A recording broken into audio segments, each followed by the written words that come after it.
ओम नमो भगवते वासुदेवाय। आप सभी भक्तों का दिन शुभ और मंगलमय हो। आज इस वीडियो में आप सभी श्रवण करेंगे उत्पन्ना 11 की व्रत कथा। प्राचीन समय की बात है। सतयुग में मुर नामक दानव रहता था। वह बड़ा ही अद्भुत, अत्यंत रौद्र तथा संपूर्ण देवताओं के लिए भयंकर था। उस काल रूपधारी दुरात्मा महासुर ने इंद्र को भी जीत लिया था।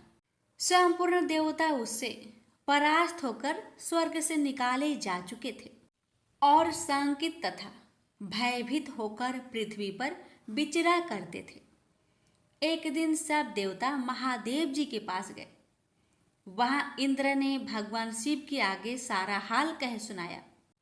इंद्र बोले, महेश्वर, ये देवता स्वर्ग लोक से निकाले जाने के बाद पृथ्वी पर विचर रहे हैं। मनुष्यों के बीच रहना इन्हें शोभा नहीं देता। देव, कोई उपाय बतलाइए। देवता किसका सहारा ले? महादेव जी ने कहा, देवराज, जहाँ सबको शरण देने वाले, सबकी रक्षा में तत्पर रहने वाले जगत के स्वामी भगवान गरुड़ ध्वज विराजमान हैं, वहां जाओ। वे तुम लोगों की रक्षा करेंगे। महादेव जी की यह बात सुनकर परम बुद्धिमान देवराज इंद्र संपूर्ण देवताओं के साथ क्षीर सागर में गए, जहां भगवान गदाधर सो रहे थे। इंद्र ने हाथ जोड़कर उनकी स्तुति की। इंद्र बोले, देवेश्वर, आपको नमस्कार है। आप ही पति, आप ही मति, आप ही कर्ता और आप ही कारण हैं। आप ही सब लोगों के माता और आप ही इस जगत के पिता हैं। देवता और दानव दोनों ही आपकी वंदना करते हैं। पुंडरीकाक्ष, आप दैत्यों के शत्रु हैं। मधुसूदन, हम लोगों की रक्षा कीजिए। प्रभो जगन्नाथ, अत्यंत उग्र स्वभाव वाले महाबली मुर नामक दैत्य ने इन संपूर्ण देवताओं को जीतकर स्वर्ग से बाहर निकाल दिया है। भगवान देवेश्वर, शरणागत वत्सल देवता भयभीत होकर आपकी शरण में आए हैं। दानवों का विनाश करने वाले कमल नयन भक्त वत्सल देवेश्वर जनार्दन, हमारी रक्षा कीजिए, रक्षा कीजिए। भगवान शरण में आए हुए देवताओं की सहायता कीजिए। इंद्र की बात सुनकर भगवान विष्णु बोले, देवराज, यह दानव कैसा है? उसका रूप और बल कैसा है तथा उस दुष्ट के रहने का स्थान कहाँ है? इंद्र बोले, देवेश्वर, पूर्व काल में ब्रह्मा जी के वंश में तालजंग नामक एक महान असुर उत्पन्न हुआ था, जो अत्यंत भयंकर था। उसका पुत्र मूर दानव के नाम से विख्यात है।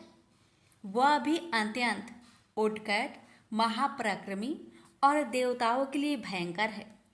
चंद्रावती नाम से प्रसिद्ध एक नगरी है, उसी में स्थान बनाकर वह निवास करता है। उस दैत्य ने समस्त देवताओं को परास्त करके उन्हें स्वर्गलोक से बाहर कर दिया है। उसने एक दूसरे ही इंद्र को स्वर्ग के सिंहासन पर बैठाया है। अग्नि, चंद्रमा, सूर्य, वायु तथा वरुण भी उसने दूसरे ही बनाए हैं। जनार्दन, मैं सच्ची बात बता रहा हूँ, उसने सब कोई दूसरे ही कर लिए हैं। देवताओं को तो उसने उनके प्रत्येक स्थान से वंचित कर दिया है। इंद्र की यह बात सुनकर भगवान जनार्दन को बड़ा क्रोध आया। उन्होंने देवताओं को साथ लेकर चंद्रावती नगर में प्रवेश किया। भगवान गदाधर ने देखा कि दैत्यराज बारंबार गर्जना कर रहा है और उससे परास्त होकर संपूर्ण देवता दसों दिशाओं में भाग रहे हैं। अब वह दानव भगवान विष्णु को देखकर बोला, खड़ा रह, खड़ा रह। उसकी यह ललकार सुनकर भगवान के नेत्र क्रोध से लाल हो गए। वे बोले, अरे दुराचारी दानव, मेरी इन भुजाओं को देख। यह कहकर श्री विष्णु ने अपने दिव्य बाणों से सामने आए हुए दुष्ट दानव को मारना आरंभ किया। दानव भय से विहल हो उठे। पांडुनंदन तत्पश्चात श्री विष्णु ने दैत्य सेना पर चक्र का प्रहार किया। उससे छिन्न भिन्न होकर सैकड़ों योद्धा मौत के मुख में चले गए। इसके बाद भगवान मधुसूदन बद्रिका आश्रम को चले गए। वहां सिंहावती नाम की गुफा थी जो 12 योजन लंबी थी। उस गुफा में एक ही दरवाजा था। भगवान विष्णु उसी में सो गए। वह दानव मूर भगवान को मार डालने के उद्योग में उनके पीछे पीछे तो लगा ही था। अतः उसने भी उसी गुफा में प्रवेश किया। वहां भगवान को सोते देख उसे बड़ा हर्ष हुआ। उसने सोचा, यह दानों को भय देने वाला देवता है, अतः निसंदेह इसे मार डालूंगा। दानव के इस प्रकार विचार करते ही भगवान विष्णु के शरीर से एक कन्या प्रकट हुई जो बड़ी ही रूपवती, सौभाग्यशालिनी तथा दिव्य अस्त्र शस्त्रों से सुसज्जित थी। वह भगवान के तेज के अंश से उत्पन्न हुई थी। उसका बल और पराक्रम महान था। दानवराज मुर ने उस कन्या को देखा। कन्या ने युद्ध का विचार करके दानव के साथ युद्ध के लिए याचना की। युद्ध छिड़ गया। कन्या सब प्रकार की युद्ध कला में निपुण थी। वह मोर नामक महान असुर उसके हुक्कार मात्रा से राख का ढेर हो गया। दानव के मारे जाने पर भगवान जाग उठे।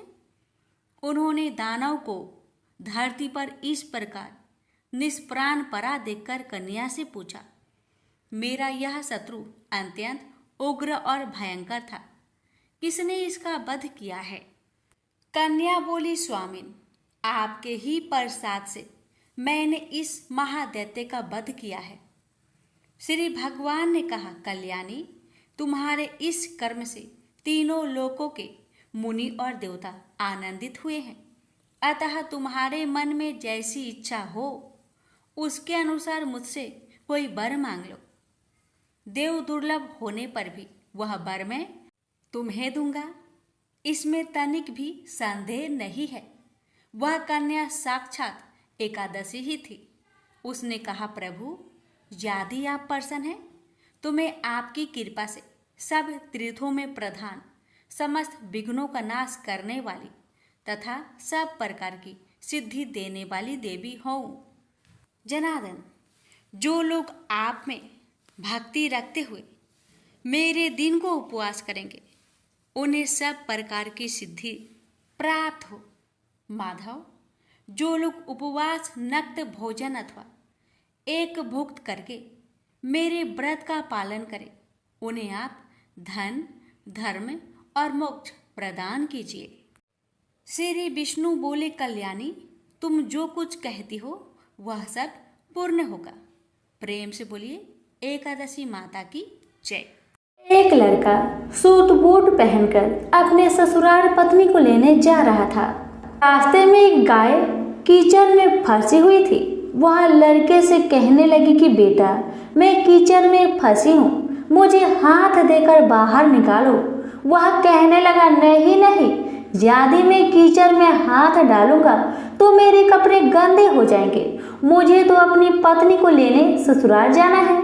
वह गाय क्रोधित होकर श्राप देती है, अच्छा तुम ससुराल जाओ, तुम वहां पर नहाओगे तो आधा गधा और खाना खाओगे तो पूरा गधा बनोगे। वह ससुराल पहुंच जाता है और उसके साले कहते हैं कि जीजा जी आप नहा धोकर खाना खा लो। तब वह कहता है कि मैं नहीं नहाऊंगा। तब वह कहते हैं ठीक है आप खाना खा लो। तब वह खाने से भी इनकार कर देता है। सब परेशान हो जाते हैं, जीजा ऐसा क्यों कर रहे हैं, ना तो नहा रहे हैं ना ही खाना खा रहे हैं। तब उसकी पत्नी कहती है कि आप क्यों नहीं नहाते या खाते हो। तब वह लड़का गाय की बात अपनी पत्नी से बताता है और कहता है कि मुझे गाय ने श्राप दिया है कि नहाऊंगा तो आधा गधा व खाऊंगा तो पूरा गधा बन जाऊंगा। तब पत्नी कहती है कि कोई बात नहीं, आप नहा लीजिए व कुछ खा लीजिए, मैं वचन देती हूँ कि मैं आपका साथ दूंगी। तब वह लड़का अपनी पत्नी की बात सुनकर नहाने के लिए तैयार हो जाता है और खाने बैठता है तो पूरा गधा बन जाता है। सब उसको गधा समझकर भगाने लगते हैं तो पत्नी उनसे कहती है कि इसे मत मारो, ये मेरे पति हैं, इसे गाय का श्राप लग गया था इसलिए ये गधे बन गए हैं। आप मुझे इसके साथ ही विदा कीजिए। आप उसे उस गधे के साथ विदा कर देते हैं। वह गधे को लेकर एक जगह झाड़ के पीछे डेरा डालती है। दिन भर मेहनत मजूरी करती है और 12 आना गधे पर खर्च करती है और 4 आने खुद पर खर्च करती है और बोझ गधे पर न डालकर खुद ढोती है। इस प्रकार वह रोज करती है तो रानी महलों की खिड़की में से रोज यह नजारा देखती है कि ऐसा इसे कौन सा दुख है, यह ऐसा क्यों करती है। एक दिन वह दासी को भेजकर उसे अपने महल में बुलाती है और पूछती है कि तुम ऐसा क्यों करती हो। तब वह कहती है, तुम वचन भरोगी, तुम मेरी मदद करोगी तो मैं तुम्हें अपना दुख बताऊंगी। रानी वचन भरती है कि बहन मैं वचन भरती हूँ। तब वह सारी बात बताती है और कहती है, इस प्रकार मेरे पति श्राप के वचन से गधा बन गए। तब रानी पूछती है कि इसका उपाय क्या है। तब वह बताती है, यदि किसी ने 24 एकादशी करी होगी, वह संकल्प करके इसे 24 एकादशी दे तो मेरे पति पहले की तरह ठीक हो जाएंगे। तब राज्य में ऐलान किया जाता है कि 24 एकादशी जिसने भी की हो वह राज दरबार में आए। तब एक बुढ़िया को लाया जाता है। जैसे बुढ़िया संकल्प करके एकादशी देती हुई नहाती है, उसके नहाने का पानी उस गधे पर गिरता है। वैसे वैसे वह गाय लड़के के रूप में आ जाता है। बुढ़िया लालच करके एक एकादशी व्रत रख लेती है तो उसका एक कान गधे का रह जाता है। सब कहते हैं ये क्या हुआ। तब बुढ़िया कहती है कि मैं भूखी प्यासी मरी सो, मेरे पास एक एकादशी तो रहने दो। तब सब कहते हैं नहीं, तुमने संकल्प किया है तो सारी एकादशी इस लड़के को दो, वरना यह पूरी तरह लड़का नहीं बन पाएगा। अब वह बुढ़िया सारी एकादशी उस लड़के को दे देती है और वह गधा पूरी तरह लड़का बन जाता है। राजा सारे राज्य में ऐलान करते हैं कि जिनके भी बन पड़े एकादशी करो, एकादशी जैसा दूसरा व्रत नहीं। प्रेम से बोलिए एकादशी माता की जय। एक बार एक राज्य में एक राजा रहा करता था। राजा बहुत ही बुद्धिमान और बलशाली था। राजा सदैव अपनी प्रजा का बहुत अच्छे से ध्यान रखता था। प्रजा भी अपने राजा को बहुत पसंद करते थे। राजा की 2 बेटियां थी। राजा अपनी दोनों बेटियों से बहुत प्रेम करता था। राजा की छोटी बेटी देखने में बहुत सुंदर और आकर्षण थी और राजा की बड़ी छोटी बेटी के मुकाबले थोड़ा कम सुंदर थी। राजा की छोटी बेटी 11 माता की पूजा किया करती थी और सभी लोग राजा की छोटी बेटी से बहुत प्रेम करते थे और बहुत प्रशंसा किया करते थे। राजा भी अपनी छोटी बेटी को बड़ी बेटी से अधिक प्रेम करता था, जिस कारण राजा की बड़ी बेटी को अपनी छोटी बहन से बहुत नफरत होने लगी थी।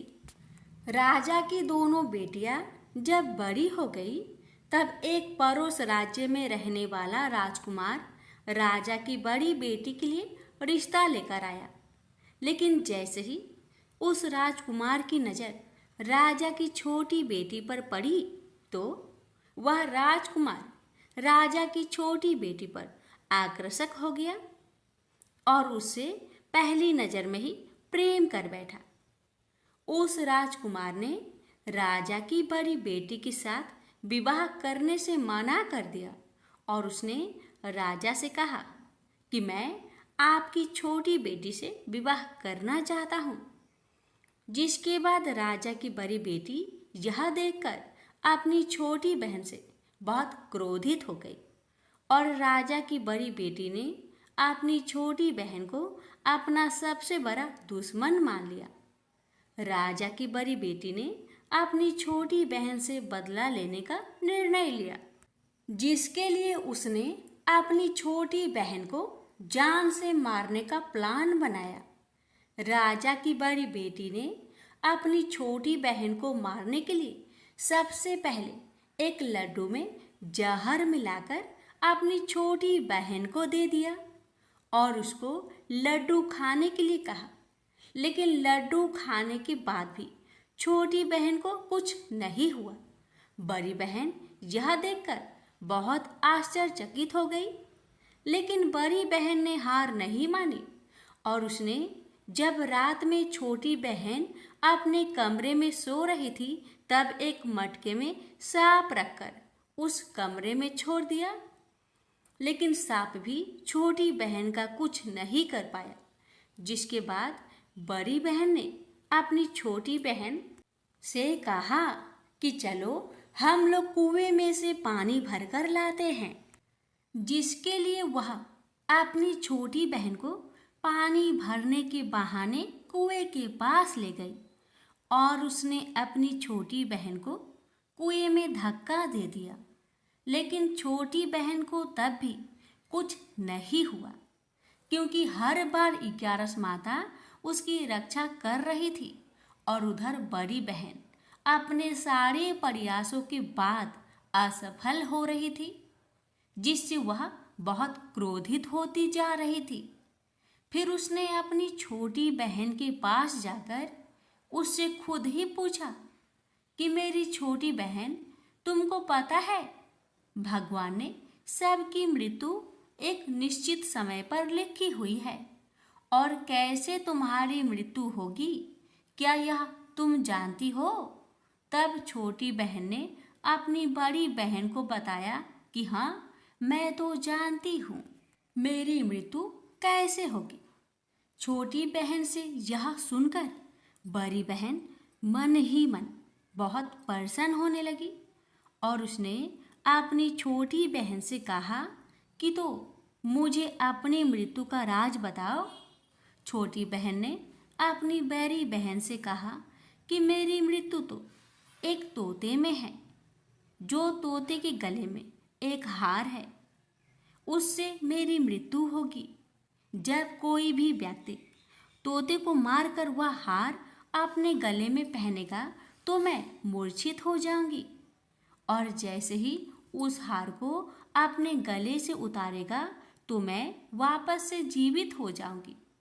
अपनी छोटी बहन की मृत्यु का राज जानकर बड़ी बहन बहुत ही खुश हो गई और उसने अपनी छोटी बहन को मारने के लिए उसके पालतू तोते को ढूंढना शुरू कर दिया और छोटी बहन को इस बात का आभास हो गया था कि कोई उसकी जान लेना चाहता है, जिसके लिए वह अपने पिताजी के पास गई और उसने अपने पिताजी से कहा कि पिताजी, मेरी मृत्यु के बाद आप मुझे जलाइएगा मत, बल्कि आप मुझे अपनी पुरानी वाली हवेली में एक पलंग में लिटाकर छोड़ दीजिएगा।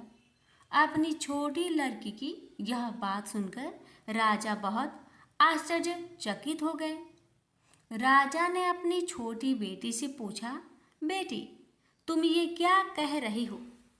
तब राजा की छोटी बेटी ने बताया, पिताजी, समय किसी के लिए नहीं रुका है, कब क्या हो जाए किसी को कुछ पता नहीं है। और फिर राजा ने अपनी छोटी बेटी से कहा कि तुम ऐसी बातें क्यों कर रही हो? 3 दिन में तो तुम्हारा विवाह है। लेकिन छोटी बेटी ने अपने पिताजी को ऐसा करने पर मजबूर कर दिया और उनसे वचन ले लिया। राजा ने भी अपनी छोटी बेटी की बात स्वीकार कर ली और 2-3 दिनों के बाद जब शादी का समय आया तब राजकुमार बारात लेकर राजा के घर आया और राजकुमार और राजा की छोटी बेटी का विवाह शुरू हो गया। जैसे ही राजा की छोटी बेटी राजकुमार के साथ फेरे लेना शुरू करती है तो उसकी बड़ी बहन अपनी छोटी बहन के कमरे में जाकर उसके तोते को पकड़ लेती है और उसको जान से मार देती है। तोते के गले में जो हार था उसको अपने गले में धारण कर लेती है। जैसे ही बड़ी बहन उस हार को अपने गले में धारण करती है तो उधर छोटी बहन 3.5 फेरे ही ले पाती है और वहीं पर बेहोश होकर गिर जाती है। जिसके बाद राजा ने बड़े बड़े दर्द हकीमों को बुलाया और अपनी छोटी बेटी का इलाज करने के लिए कहा। राजा की बात सुनकर वैद्य ने छोटी बेटी को जब चेक किया तो राजा को बताया कि आपकी छोटी बेटी ना तो जीवित है और ना ही मरी हुई है। यह मैं ऐसा पहली बार देख रहा हूँ। राजा ने वैद्य और हकीम को यह बात बाहर बताने से मना कर दिया और उनको कहा कि अगर तुमने यह बात किसी को बाहर बताई तो हम तुम्हें फांसी दे देंगे।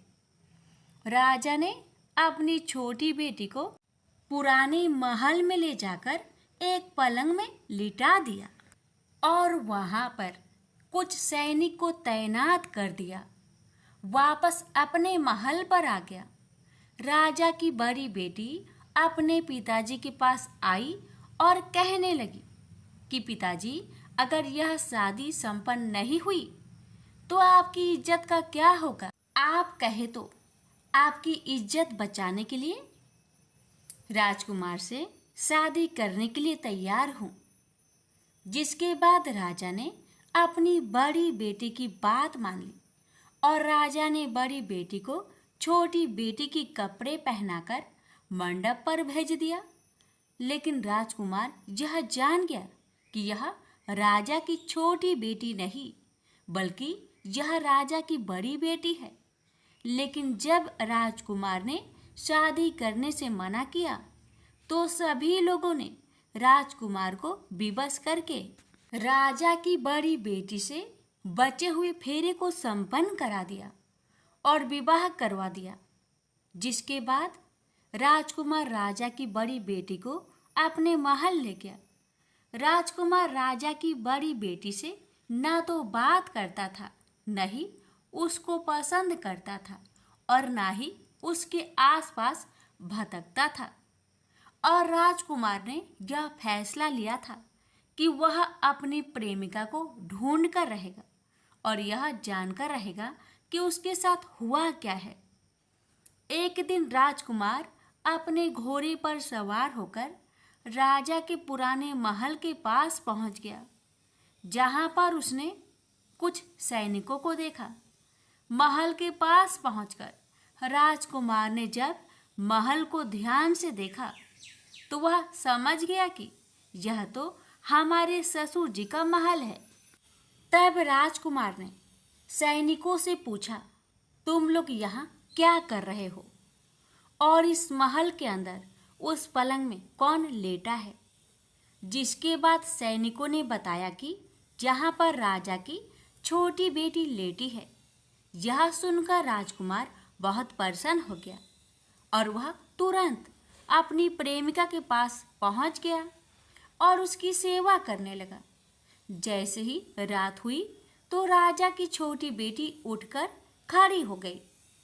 राजकुमार यह देखकर बहुत खुश हो गया और उसने अपनी प्रेमिका से पूछा कि तुम यहाँ क्या कर रही हो? तुम मेरे साथ मेरे घर चलो। राजा की छोटी बेटी ने राजकुमार को सारी बातें बता दी कि मेरी जान एक तोते में बसी थी और मैंने यह बात सिर्फ अपनी बड़ी बहन को बताया था और मुझे पता है कि उसने ही मुझे मारने का प्रयास की है। उसके पास एक हार है जिसको वह सुबह पहन लेती है और रात को उतार देती है। जब तक वह हार को पहने रहती है तब तक मैं मूर्छित रहती हूँ, और जैसे ही वह हार को उतार देती है तो मैं जीवित हो जाती हूँ। और जब तक मेरी बड़ी बहन के पास वह हार है तब तक मैं ऐसे ही जीवित और मूर्छित होती रहूंगी। अगर मेरी बड़ी बहन के पास जो हार है वह मेरे हाथ में लग जाए तो मैं हमेशा के लिए जीवित हो जाऊंगी। राजकुमार यह बात सुनकर राजा की छोटी बेटी के पास रहने का निर्णय ले लिया और अपने बचे हुए सारे फेरे उस पलंग में लेटी राजकुमार की छोटी बेटी के साथ ले लिया और अपना विवाह पूर्ण कर लिया और वहीं पर ही रहने लगा। देखते ही देखते कुछ समय में राजा की छोटी बेटी और राजकुमार की पत्नी पेट से हो गई।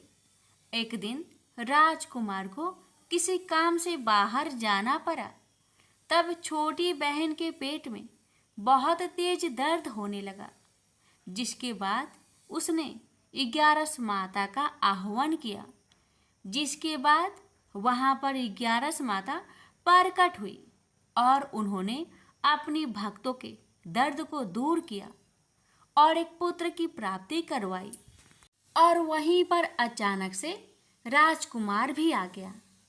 राजकुमार ने 11 माता को देखा तो वह आश्चर्यचकित हो गया और उसने तुरंत माता को प्रणाम किया। और 11 माता ने राजकुमार से कहा कि जब तुम्हारा बेटा 5 वर्ष का हो जाए तो तुम अपनी पत्नी का हार आकर इसके गले में डाल देना। और देखते ही देखते राजकुमार और राजा की छोटी बेटी का पुत्र 5 वर्ष का हो जाता है। तो राजकुमार अपने बेटे से कहता है कि बेटा, मैं कुछ काम से बाहर जा रहा हूँ, तुम अपनी माता का ध्यान रखना। और वहाँ से चला जाता है। राजा को बाहर निकलता देख बड़ी बहन के सैनिक देख लेते हैं और बड़ी बहन को जाकर सारी बातें बता देते हैं। जिसके बाद बड़ी बहन अपनी छोटी बहन के पुत्र को वहां से उठवा लेती है और उसको मरवा देती है। छोटी बेटी के पुत्र को 2 टुकड़े करवा देती है। पहला टुकड़ा चक्की के पास छुपा देती है और दूसरा टुकड़ा अपनी पलंग के नीचे रख देती है। अब 11 माता भिखारी का रूप लेकर आती हैं। एक भिखारी का रूप रखकर बड़ी बहन के पास चली जाती है। जिसके बाद वहाँ पर भिक्षा मांगने लगती है। बड़ी बहन अपने नौकरों से कहती है कि जाकर भिक्षा दे दो, लेकिन जैसे ही नौकर 11 माता को भिक्षा देने के लिए जाते हैं तो माता उन्हें मना कर देती है और कहती है कि मैं तुम्हारी महारानी से ही भिक्षा लूंगी। जिसके बाद बड़ी बहन स्वयं ही भिक्षा देने के लिए माता के पास आती है। तब माता एक बिल्ली का रूप लेकर उसके कमरे में चली जाती है और वहाँ पर छोटी बेटे के पुत्र को 2 टुकड़ों को आपस में जोड़ देती है और उसे जीवित कर देती है और उसे वहाँ से ले जाती है। राजकुमार अपने बेटे को लेकर अपनी पत्नी के पास जाता है और उससे कहता है कि तुम इसका ध्यान रखना। अगर तुम इस बच्चे को अच्छे से ध्यान रखोगी तो मैं तुमसे बात करूँगा। एक दिन राजकुमार अपने बच्चे से कहता है कि तुम मम्मी से उनके गले का हार मांग लो। जिसके बाद राजकुमार का लड़का अपनी मम्मी के पास जाता है और कहता है कि मम्मी, मुझे तुम्हारा हार चाहिए जो तुमने गले में पहन रखा है। यह सुनकर पहले तो बड़ी बहन बहुत क्रोधित होती है, पर उसको यह याद आता है कि राजकुमार ने कहा था कि अगर मैं इस बच्चे का ध्यान अच्छे से रखूंगी तो वह मुझसे बात करेंगे, जिसके कारण वह हार को उस बच्चे को दे देती है और वह तुरंत हार ले जाकर अपने पिताजी को दे देता है और तभी राजकुमार अपने बेटे को लेकर वहाँ से जाने लगता है और अपनी पत्नी से कहता है कि तुम हमारे लिए खाना बनाकर रखना, मैं शाम को आकर तुम्हारे साथ खाऊंगा। और वह अपने बेटे को लेकर वहाँ से चला जाता है। जिसके बाद वह राजा के पास जाता है और उसको सारी बातें बता देता है। राजा अपनी बड़ी बेटी की यह करतूत सुनकर बहुत क्रोधित होते हैं और अपनी परवरिश पर ही दोष देने लगते हैं और राजकुमार को अपनी छोटी बेटी के साथ रहने के लिए आदेश देते हैं। ग्यारस माता ने जैसी कृपा छोटी बेटी पर की, वैसी ही कृपा अपने सभी भक्तों पर करना, हर कष्टों को दूर करना। प्रेम से बोलिए एकादशी माता की जय। इस कथा को हर एकादशी व्रत कथा के साथ जरूर सुनना चाहिए। इससे लक्ष्मी नारायण एकादशी माता की विशेष कृपा प्राप्त होती है। प्रेम से बोलिए लक्ष्मी नारायण की जय, एकादशी माता की जय। ओम जय एकादशी, जय एकादशी, जय एकादशी माता। विष्णु पूजा व्रत को धारण कर शक्ति मुक्ति पाता। ओम जय एकादशी माता, तेरे नाम गिनाऊं देवी, भक्ति प्रदान करने। गण गौरव की देनी माता, शास्त्रों में बरनी। ओम जय एकादशी माता, मार्गशीर्ष के कृष्णा पक्ष की उत्पन्ना विश्वातारिणी जन्मी, शुक्ल पक्ष में हुई मोक्षदा मुक्तिदाता बनाई।